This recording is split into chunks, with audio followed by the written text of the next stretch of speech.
minutes pa. Tingnan natin yung ilang minutes makarating ng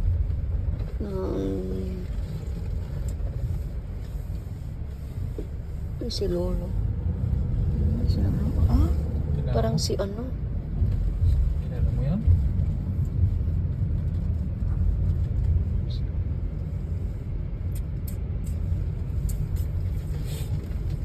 Dapat doon lang sa yun nangyari sa akin. Appointment kanina, wala. Wala nang walk-in. Wala nang ano ngayon, yung mga ano sa passport na mag-ano, yung hindi pwede ako mag ano dahil sa anong tawag dito. I-ano ko yung aking lahat ng ID ko may inye. Tapos dito sa married ko contract walang inye. Yun lang, kailangan papunta daw ako ng local register sa amin, Pilipinas. So, antay pa ako ng kung sa bagay. Kailan mo mag-expire passport mo? Saka na pag na okay na daw yung aking ano kasi. Kailan mag-expire? Sa ano pa naman 28. So mayroon pa siyang kasi 10 years yung passport siyempre ang tagal, mabuti sana kung 5 years dapat na ano na dati eh. Kaya lang wala na naging 10 years na. So ang nangyari ganun yun.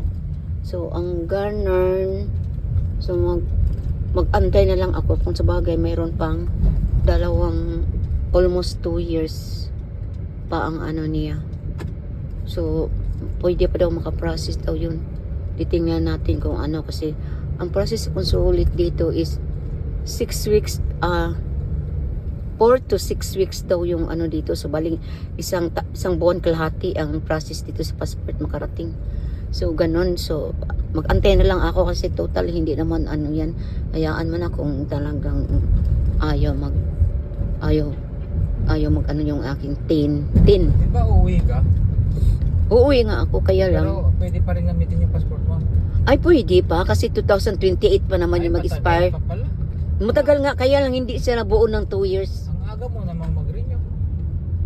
Kasi ang ano ko doon na kung uuwi man ako, akala ko pwede. Yun pala may problema doon sa aking passport. Pwede ayusin mo na pag-uwi mo. So, hindi daw pwede kahit daw i-ano ko pa rin yung aking old passport. Ganun pa rin daw. Kailangan ko daw i-correction yung aking marriage contract kasi sa aking mga anak. Sa aking mga anak, kailangan nila na may ini. Kasi lahat ng mga dokumento nila may ini. Then tapos, makatapos sa mother nila, sa parents.